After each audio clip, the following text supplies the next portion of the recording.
오늘 이 본문 말씀은 이스라엘 백성이 애굽에서 노예로 살다가 해방이 되어서 시내산 광야로 들어와서 첫 1년간을 광야 생활을 한 다음에 그 광야 생활에 대해서 회고하는 말씀으로 되어 있습니다.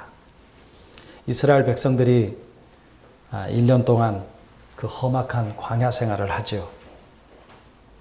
그들이 통과한 광야는 사람들이 발을 들여놓아서는 안 되는 시련의 계곡이고 근심의 계곡이고 걱정의 계곡이고 죽음의 계곡입니다.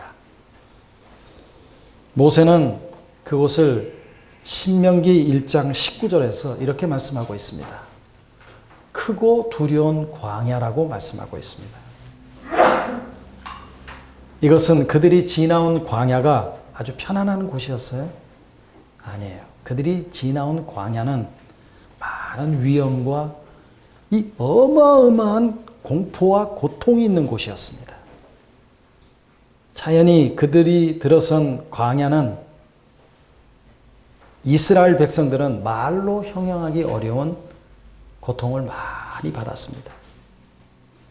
여러분, 오늘 본문에서는 짤막하게 말씀하고 있지만 출애굽기 15장에 보면 물을 구하지 못해서 모세를 원망하는 이스라엘 백성들을 볼 수 있어요.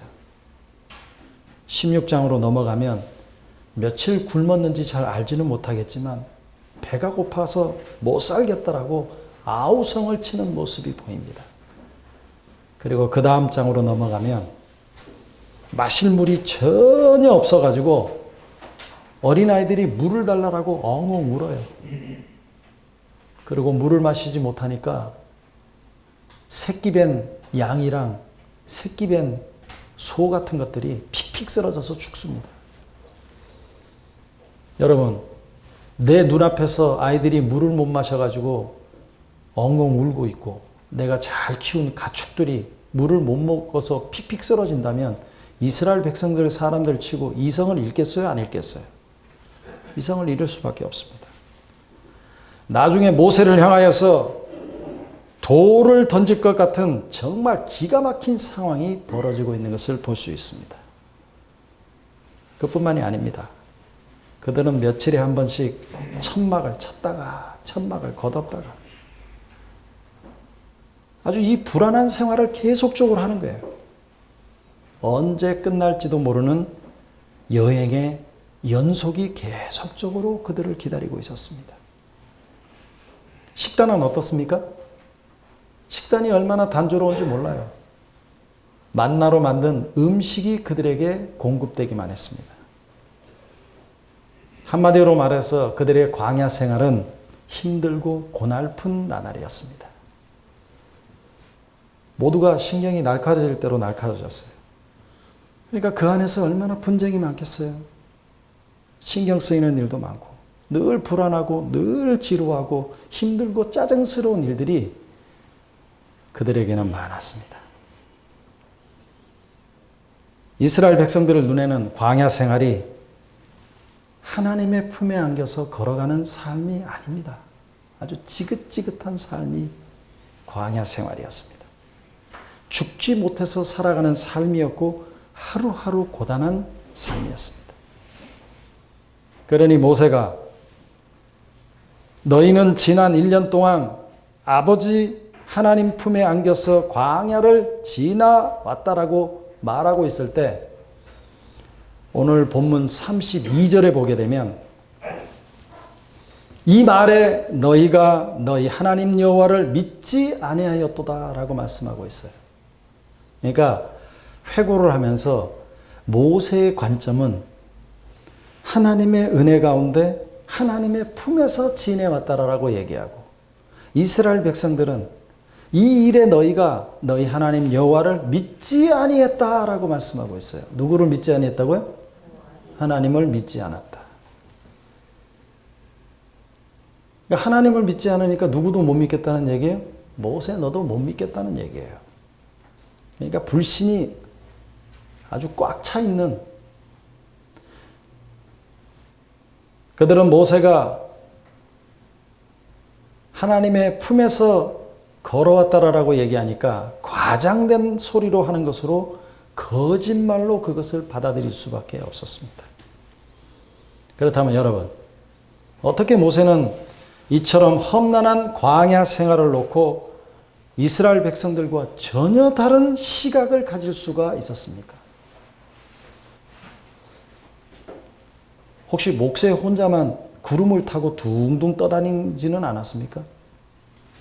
무엇이 모세로 하여금 이스라엘 백성과는 전혀 다른 관점을 가지게끔 했을까요? 모세는 백성들과 똑같이 고생하면서 광야 생활을 했습니다. 어쩌면 백성들보다 무거운 짐을 지는 삶을 걸어왔습니다.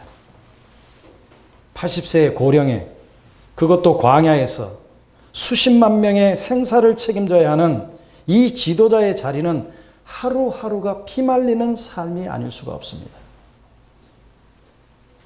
사랑하는 성도 여러분, 그럼에도 불구하고 하나님은 모세에게 주시는 다른 점이 있었습니다. 하나님은 모세에게 광야의 여정을 고난의 통로로 보지 아니하고 하나님의 품에 안겨서 가는 은혜의 통로로 보게끔 했어요. 믿음의 통로를 보게끔 했다는 얘기예요. 이스라엘 백성들의 관점은 도대체가 고난의 현장이고 삶이 언제 끝날지 모르는 죽음의 현장이었지만 모세는 하나님의 품에 안겨서 은혜의 생활을 하는 통로로 보았다라고 하는 거예요. 그러니까 하나님은 모세에게 상황을 보는 시각을 다르게 합니다. 이스라엘 백성들은 숨막히는 환경만 쳐다보면서 절망을 하죠. 물이 없을 때 물 달라고 아우성대고 고기 없을 때는 고기 달라고 아우성대고 수만 가지의 조건을 들이대면서 하나님을 불신하고 모세를 불신했습니다. 그들은 거친 광야의 환경만 보고 좌절합니다. 그러나 하나님은 모세가 전능하시고 자비로우신 그 하나님을 보게끔 고정을 하게끔 만듭니다. 그러니까 이스라엘 백성들은 아래 것, 곧 눈앞의 현실을 쳐다보고 있는 반면에 하나님은 모세가 위의 것, 하나님의 약속을 쳐다보게끔 해요. 하나님의 그 언약의 말씀을 신실하게 보게끔 고정시킵니다. 사랑하는 성도 여러분, 모세는 광야의 여정을 돌이켜볼 때 안아주시는 하나님의 품, 안아주시는 하나님의 은혜라는 말을 빼먹고서는 지난 1년을 도무지 설명할 수가 없었어요. 그래서 오늘 본문에 보면 너를 안으사 이곳까지 이르게 하셨다. 너를 안으사 이곳까지 이르게 하셨다. 하나님은 어떻게 너를 안으사 이곳까지 이르게 했습니까? 오늘 본문에 보면 하나님은 모세를 안으사 그를 위해서 대신 싸워주셨다라고 말씀하고 있어요. 여러분 본문 30절을 한번 보십시오. 우리 다 같이 한번 읽어볼까요? 자, 시작. 너희보다 먼저 가시는 너희 하나님 여호와께서 애굽에서 너희를 위하여 너희 목전에서 모든 일을 행하신 것 같이 이제도 너희를 위해서 싸울 것입니다. 무엇을 말씀하고 있어요? 이제도 너희를 위해서 싸울 것이며 라고 말씀하고 있습니다. 하나님은 이스라엘 백성을 품에 안고 지금까지 광야를 걸어오면서 그들을 대신해서 싸우신 하나님 아버지라는 것입니다. 이는 하나님께서 광야의 위험에서 백성들을 보호해 주신 것을 말씀하고 있죠. 여러분, 하나님은 이스라엘 백성들이 제일 먼저 만난 사람들이 누구예요? 아말렉 군대였습니다. 이 아말렉 군대는요, 엄청나게 싸움을 잘하는 족속들이었어요. 특별히 얼마나 싸움을 잘하는지 항상 전면전을 펼치는 것이 아니라 후미에 떨어져 있는 사람들을 치면서 전술적으로 아주 탁월한 민족이었고 굉장히 호전적인 민족이었는데 하나님께서 그 아말렉의 싸움에서 대승을 하게끔 만들어 주셨습니다. 광야에서 마주치는 사나운 들짐승의 공격에도 해를 당하지 않고 보호해 주셨어요. 뿐만 아니라 하나님은 모세에게 공급해 주셨습니다. 여러분 본문 31절을 한번 보십시오.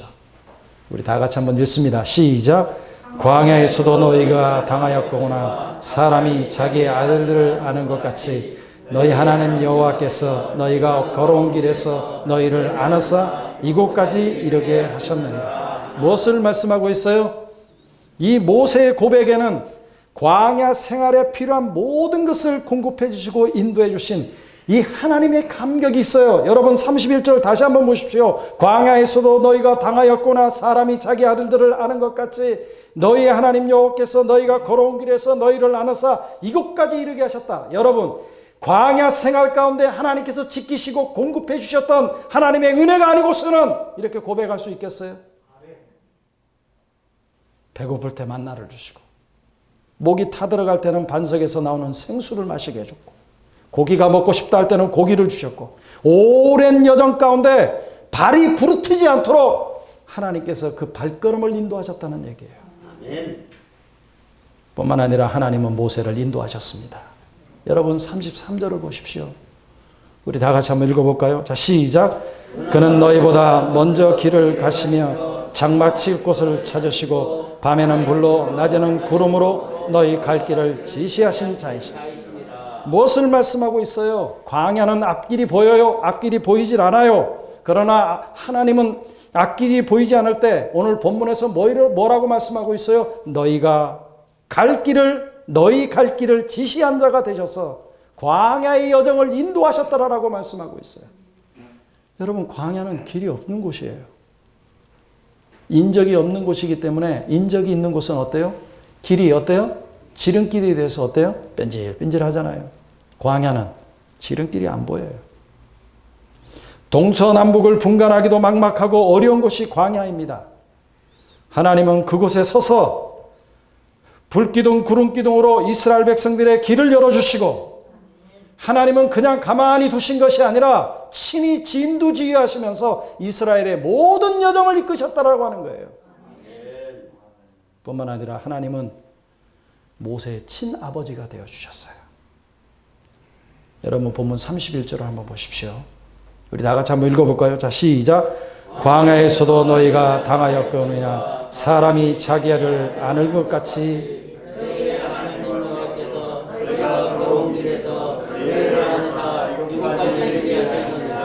할렐루야. 하나님은 광야 길 가운데서 자기 백성을 품으시고 자상한 아버지로서 백성을 친히 안아서 보호해 주시고 친히 안아서 공급해 주시고 친히 안아서 인도해 주셨다라고 하는 거예요. 아버지가 그 아들, 자식들을 인도하는 것처럼.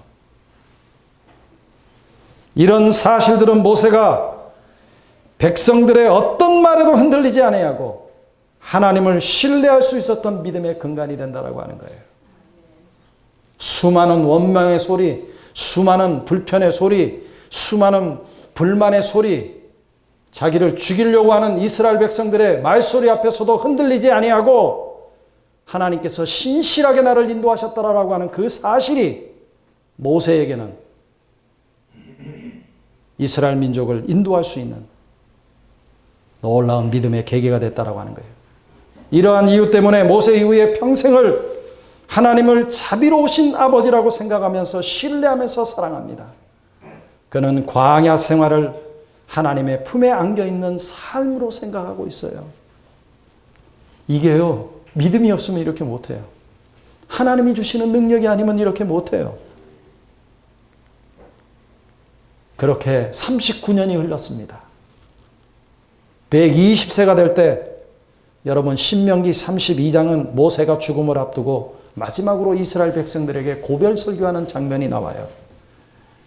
32장 6절에 보면 이렇게 말씀하고 있습니다. 어리석고 지혜 없는 백성아, 여호와께 이같이 보답하느냐?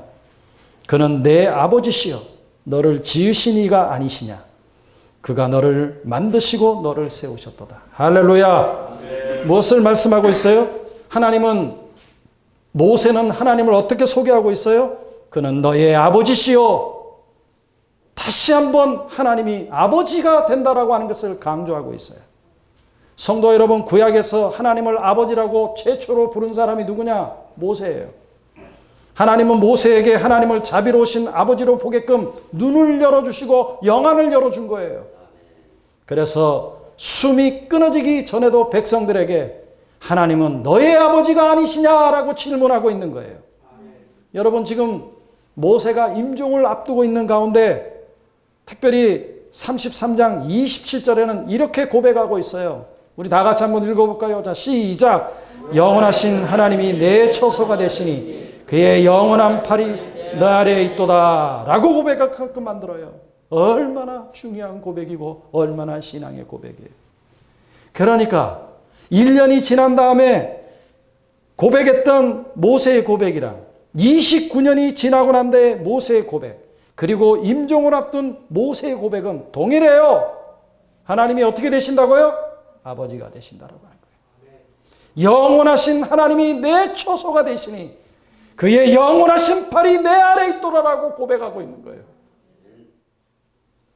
이 말을 현대어로 바꾸게 되면 하나님의 영원하신 팔이 나를 끌어안고 품고 계신다. 그러므로 하나님이야말로 나의 고향이요 너의 품이요 너의 안식처가 되신다라고 현대어 성경에서는 번역을 하고 있어요. 그러니까 하나님은 모세에게 이 은혜와 이 믿음의 변함이 없게끔 만드는 거예요. 그래서 하나님은 모세가 광야 생활을 1년 한 뒤에나 39년 한 뒤에나 모세는 하나님은 나의 자비로우신 아버지, 내가 기대고 내가 안길 수 있는 아버지, 따뜻한 품을 가지신 아버지라고 이렇게 고백하는 거예요. 이 생각과 믿음이 결코 떠나질 않았어요. 그래서 광야 생활 가운데 이스라엘 백성들과 달리 믿음으로 바라보고 믿음으로 해석해내고 믿음의 관점으로 나아갈 수가 있었고 그 모든 것이 하나님의 은혜라고 고백할 수가 있었던 것입니다. 하나님은 광야 생활을 보는 모세의 눈을 이스라엘 백성들이 보는 눈과 전혀 다르게 만들어줬어요. 성도 여러분, 우리가 모세와 같이 영적인 눈을 뜨고 하나님을 아버지로, 우리는 그 품에 안긴 사랑받는 자녀로 우리가 고백하지 않아야 될까요? 그렇게 고백해야 되겠죠. 왜냐하면 지금 우리가 이스라엘 백성이 통과했던 시내산의 광야보다는 더 크고 더 무서운 코로나19 세상에 우리가 지나가고 있지 않습니까? 이 세상의 삶은 온갖 위험이 도사리고 있는, 현재 앞을 예측할 수 없는 미지의 세계이고 미지의 길 아닙니까? 하지만 우리는 천국에 들어가기까지 이 세상을 걷고 또 걸어야 하는 우리 나그네 아닙니까? 이 길에는 눈물과 땀과 힘겨움이 서려져 있습니다. 지루하고 고독한 길이 바로 우리 인생길 아닙니까? 사랑하는 성도 여러분, 오늘 본문에 나타난 하나님의 의도가 뭐예요? 오늘 본문에 나타난 하나님의 마음이 뭐예요? 오늘 본문에 나타난 하나님의 심정이 뭐예요? 하나님은 거칠은 광야 가운데 자기 백성들을 품으시기를 원하는 거예요. 하나님은 자기 길에서 하나님의 품의 길로 오는 사람을 굉장히 무척 기뻐하는 거예요. 하나님은 거칠은 광야길에서 자기 백성을 품으시고 안으시는 아버지가 되고 싶어하는 거예요. 하나님은 자상한 아버지로서 백성들을 보호해 주시고 백성들을 공급해 주시고 백성들을 인도해 주고 싶은 것이 우리 하나님의 마음입니다. 여러분, 하나님은요, 우리를 인도하시는 하나님이십니다. 하나님은 변함없이 우리를 인도하는 사랑의 하나님이십니다. 하나님은 자신이 택하신 백성을 지금뿐만이 아니라 영원 천국까지 인도하시는 친아버지가 되시는 사랑의 하나님이십니다. 성도 여러분, 우리는 구약에 살던 모세보다 엄청난 축복을 누리고 있는 자예요.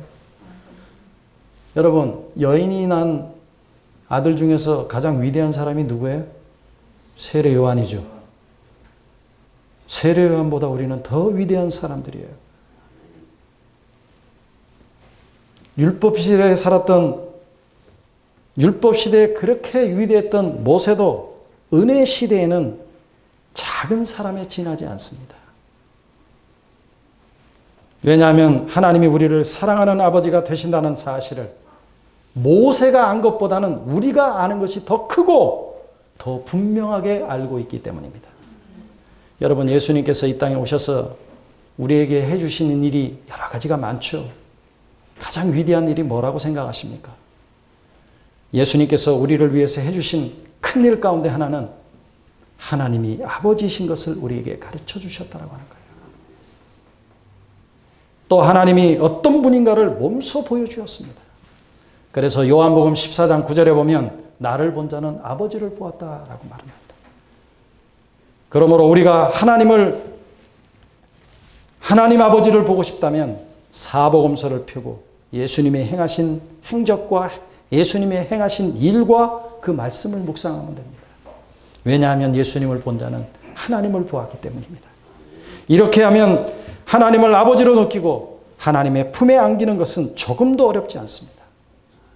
예수님은 세상에 오셔서 하나님이 어떤 분이신가를 자신의 삶을 통하여서 적나라하게 보여주셨어요. 하나님은 가난하고 병든 자를 가까이 하고 품에 안으시는 자비로우신 하나님이셨습니다. 예수님은 세리를 가까이 하시고 죄인들을 가까이 하시고 창녀를 가까이 하시고 그 시대에 정말로 왕따당했던 사람들 예수님께서 친히 찾아가셔서 그들을 용서하시고 그들을 품어주신 아버지이십니다. 좋은 것을 우리에게 주시는 아버지예요. 그래서 마태복음 7장 11절에 보면 너희가 악한 자라도 좋은 것으로 자식에게 줄 줄 알거든 하물며 하늘에 계신 너희 아버지께서 구하는 자에게 좋은 것을 주시지 않겠느냐라고 말씀하고 있는 겁니다. 여러분 여기서 하나님을 누구라고 말씀하고 있어요? 우리 아버지. 하나님을 어떻게 표현한다고요? 우리 아버지. 이것을 가르친 분이 누구예요? 예수님.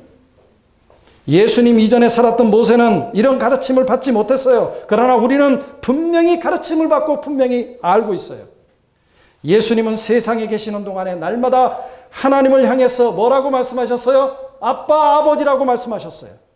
여러분 요한복음 17장에 보면 예수님이 세상을 떠나기 전에 제자들에게 고별사를 하게 되는데 제자들을 향하여서 주신 기도의 내용이 쭉 나오는데 여기서 예수님께서 하나님이라고 하는 그 명칭을 39번이나 아버지라고 부르고 있어요.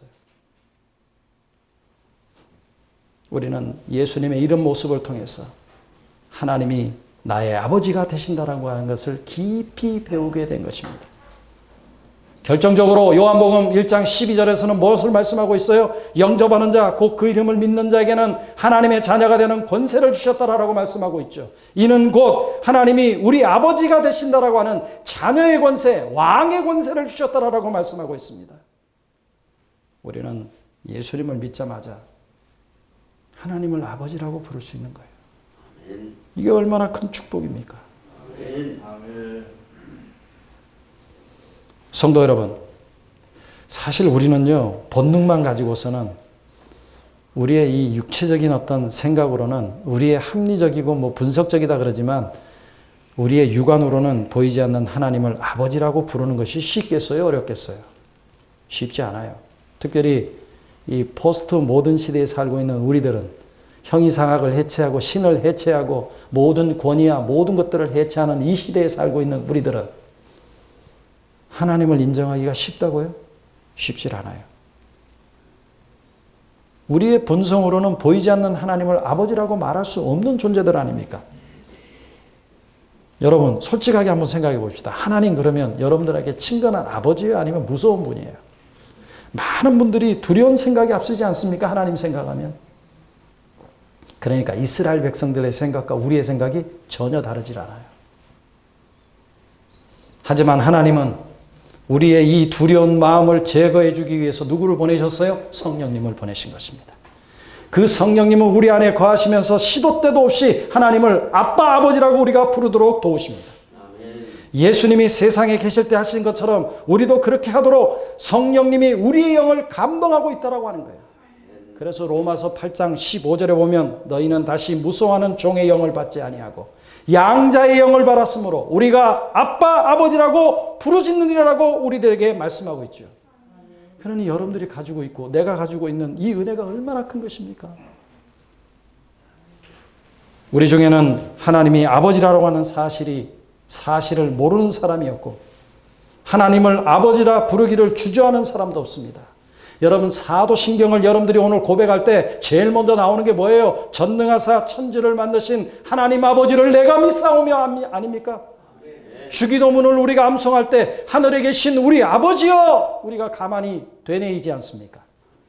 여러분 이 아버지라고 하는 말이 얼마나 우리들에게 포근하게 들리는 말입니까? 온 천지 만물 위에 높이 자정해 계신 하나님, 온 우주를 소유하고 계시는 그 하나님이 나의 아버지가 되신다라고 우리들에게 말씀하고 있는데, 여러분 이거 우리가 다니면서 계속적으로 선포해야 될 귀한 말씀 아니세요? 아멘. 사랑하는 성도 여러분, 은혜란 안기는 겁니다. 은혜란 하나님의 품에 안기는 겁니다.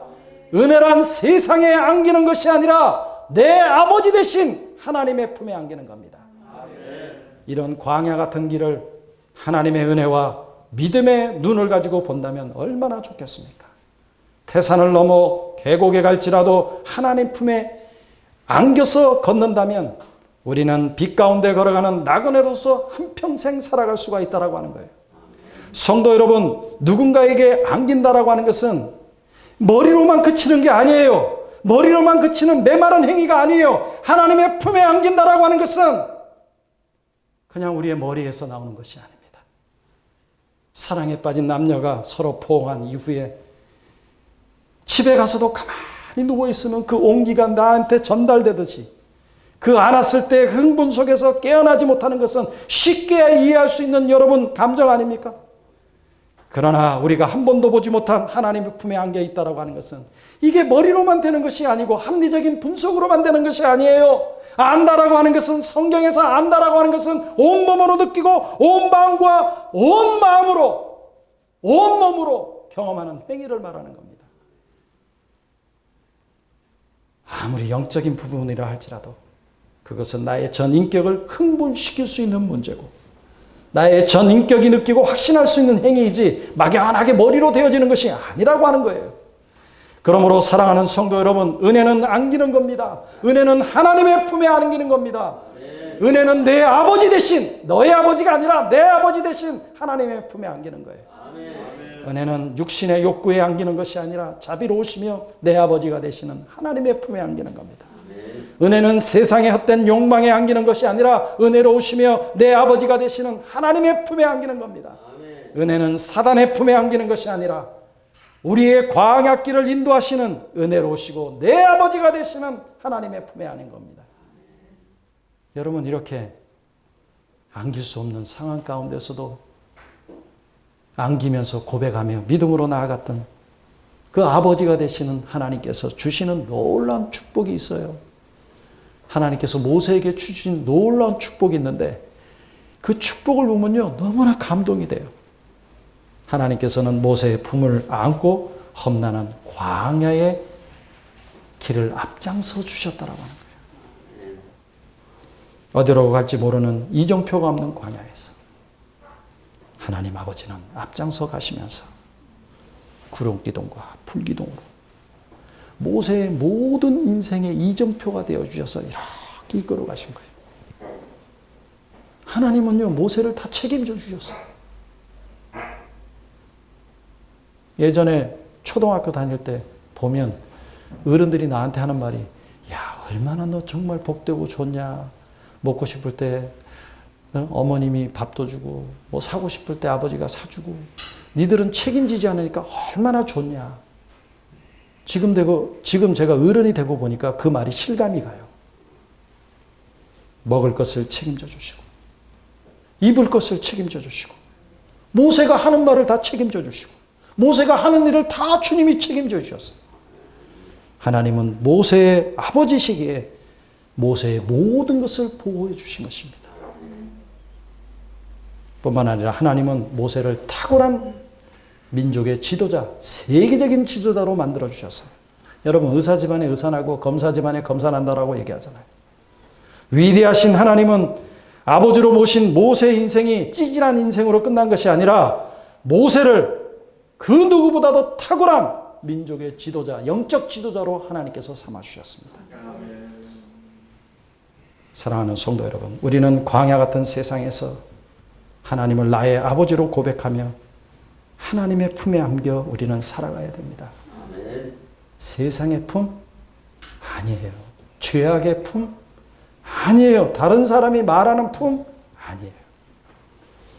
그리고 우리는 지금 이 시간에 자신에게 진지하게 질문을 한번 던져봐야 됩니다.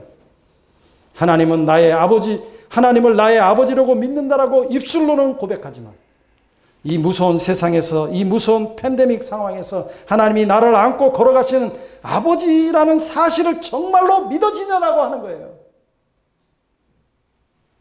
여사랑교회 성도 여러분, 하나님의 그 품을 얼마나 알고 있습니까? 그 품에서 여러분들은 무엇을 느끼고 있습니까? 평안이 있는지, 찬송이 있는지, 기쁨이 있는지, 내가 그 품을 알고 있기 때문에 가족과 이웃에게 어떤 말을 하는지, 믿지 않는 사람과 구별돼서 생활을 하고 있는지를 스스로에게 물어봐야 됩니다. 여러분, 이거 아주 현실적인 문제입니다. 여러분들이 지금 여기서 고개만 끄덕이면서 동의할 문제가 아닙니다. 예배를 마치고 세상에 나가면 당장 부딪히는 문제가 이 문제 아닙니까? 우리의 입으로 하나님을 아버지라고 불러도 하나님 품에 안겨 있다는 사실이 믿어지지 않는다면, 안아주시는 은혜가 무엇인지 모른다면, 그래서 내 생각과 감정과 행동에 아무런 변화가 없다면 그 사람은 빈껍데기 크리스찬이에요. 주님의 궁전에 거하면서도 주님을 만나지 못하는 비참한 인생이에요. 우리가 신뢰하는 누군가에게 안긴다라고 하는 것은 머리로만 생각해야 하는 행동이 아닙니다. 우리가 한 번도 보지 못한 하나님의 품에 안겨 있다라고 하는 것은 공상만으로 되어지는 것이 아닙니다. 안긴다라고 하는 것은 온 몸으로, 온 마음으로 경험하고 느끼고 행동하는 것을 얘기합니다. 나의 전 인격으로 경험하는 것을 얘기하는 거예요. 여러분, 언제까지 여러분들 머리에만, 여러분들이 입술에만 의존하면서 살아가겠습니까? 나의 전 인격이 흥분하고 느끼고 경험한 행동이 주님의 품에 안기는 겁니다. 사랑하는 성도 여러분, 누가 이 세상, 험한 세상에서 마음의 평안을 가지고 살아갈 수가 있겠습니까? 누가 이 혼잡한 세상에서 스트레스로부터 자유로울 수가 있겠습니까? 누가 이 코로나19 상황에서 두렵지 않고 당당하게 문제를 극복하면서 나아갈 수가 있겠습니까? 바로 하나님의 안아주심을 실제로 경험한 사람, 주님이 나를 안아주시고 내가 주님의 품에 있다라고 하는 것을 확신하는 사람, 그 사람들이 살아갈 수가 있는 거예요. 아멘. 어떻게 하면 하나님이 나를 안아주시는 아버지로 경험할 수 있을까요? 어떻게 하면 내가 하나님의 품에 안겨서 있다는 것을 느낄 수가 있을까요? 바로 하나님이 나를 안아주시고 계시다라고 하는 이 하나님의 강한 확신이 우리 가운데 있어야 되는 거예요. 아무도 흔들 수 없을 만큼 내 마음에 그 은혜와 그 사랑과 그 믿음이 꽉 차 있다면 나는 하나님의 품에 안겨 있는 사람입니다. 나는 아버지의 은혜의 품에 안겨 있는 사람입니다. 그런 강한 은혜와 확신이 들면 우리 마음 가운데 기쁨과 평안이 막 깃드는 거예요. 이상하게 세상이 두렵질 않아요. 문제가 눈앞에 버티고 있는데도 걱정이 안 돼요. 나는 하나님의 마음을 품은 사람이야. 나는 하나님의 품에 안겨 있는 사람이야. 하나님이 알아서 인도하실 거야. 보호해 주실 거야. 이런 생각으로 마음이 편해지는 것입니다. 하나님을 아버지라고 부르면 나도 모르게 마음 깊은 곳에서 촉촉이 젖어오는 행복이 있어요. 바로 하나님의 은혜의 품에 안겨 있는 사람의 모습입니다. 지금 나에게 어떤 이런 감정이 있고 이런 감동이 있고 이런 은혜가 있는지 스스로 한번 자문해 보셔야 돼요. 여사랑교회 성도 여러분, 우리가 하나님의 자녀라면, 그리고 하나님이 나의 아버지라면 우리는 은혜의 하나님의 품에 안겨 살아가야 될 줄로 믿습니다. 아멘. 우리가 하나님의 자녀이고 하나님이 나의 아버지라면 우리는 하나님의 품에 안겨 하나님을 경험하고 하나님을 느끼면서 살아가야 될 줄로 압니다. 그런데 만약 우리가 어둠의 자녀라면, 사단의 자녀라면 우리는 세상의 품에 안겨서 죄악의 낙에 빠져가지고 죄악의 낙을 즐기면서 죄악의 낯을 느끼고 죄악의 낙을 경험하면서 죄악의 생산공장이 되어서 살아갈 것입니다. 은혜의 불, 다른 사람이 은혜 받는 거 굉장히 두려워요. 이런 사람들은. 다른 사람이 막 이렇게 은혜 받아갖고 열심히 주의 일을 하는 거 굉장히 두려워해요. 은혜의 불을, 성령의 불을 끄는 소방수가 되어서 살아갈 것입니다. 그러나 우리가 하나님의 자녀라면 우리는 하나님 아버지의 은혜의 품에 안겨서 이 세상에 동요되지 않고 승리하면서 삽니다. 아멘. 그러므로 우리는 광야와 같은 세상에서 하나님을 나의 아버지라고 고백하며 아버지 품에 안겨 살아갈 수가 있는 거예요. 아멘. 그러면 성도 여러분, 하나님의 품에 안겨서 살기 위해서는 어떻게 될까요? 수요 예배, 금요 예배 나오세요. 지금 여러분들 기도할 때라니까. 그동안 팬데믹으로 인해 가지고 아주 좋은 아주 합리적인 핑계가 있었잖아. 사람들 모이기는 것을 모이지 말라라고 합니다. 국가 시책을 철저하게 따라야 되지 않겠습니까? 어떻게 모여서 찬양하라고 어떻게 모여서 기도를 합니까? 나오셔야 돼요. 여러분들이 안 그러면 안 바뀌어요. 여러분, 특별히 11월 1일부터 21일까지 저녁 8시에 다니엘 기도회에 나오시기 바랍니다. 현장에서 생중계로 우리가 이렇게 초빙할 수 없는 강사들이 나와서 은혜의 말씀, 진리의 말씀을 증거합니다. 은혜의 현장이 실시간으로 중계되고 믿음의 현장이 실시간으로 중계됩니다. 전국 단위의 모든 교회들이 21일 동안 살아계신 하나님 앞에 기도하면서 나갑니다. 여러분 주저하지 마십시오. 시간이 없다라고 핑계대지 마십시오. 생명이 달려있는데 못 나올 이유가 있겠습니까?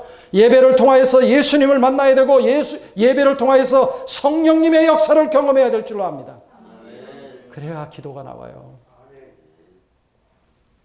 기도해야 응답이 있고 기도해야 역사가 있습니다. 코로나19를 극복하기 위해서 인간의 모든 방법들 강구하지 않았습니까? 수동적으로 강구해보기도 하고 적극적으로 강구하기도 하고. 그런데 여러분들 변화가 있었어요? 변화가 없잖아요. 모든 것이 막혀있는 막막함이 여러분들 가운데 없어요. 그러면 나와서 기도해야 돼요. 기도해야 응답이 있고 건강의 문제, 사업의 문제, 자녀의 문제, 인격적인 문제, 영적인 문제가 해결됩니다. 인간적인 생각으로는 변화가 없습니다. 인간적인 노력으로는 변화가 없어요. 그러나 예배를 통하여서 하나님의 세미한 음성을 듣고 성령님의 놀라운 강력한 역사와 함께 예배를 통하여서 하나님을 만나면 감동이 있고 감격이 있고 변화가 있습니다. 예배를 통하여서 하나님께서 주시는 그 세미한 음성을 부여잡고 말씀을 부여잡고 기도하면 하나님께서 그 인생에 응답을 주실 뿐만 아니라 주님의 길로 인도하시는 겁니다. 아멘. 바라기는 여러분들의 모든 삶이 하나님의 품에 안겨서 하나님으로 충만한 인생이 되어지기를 주의 이름으로 축복합니다. 아멘. 축복합니다. 아멘. 기도하시겠습니다.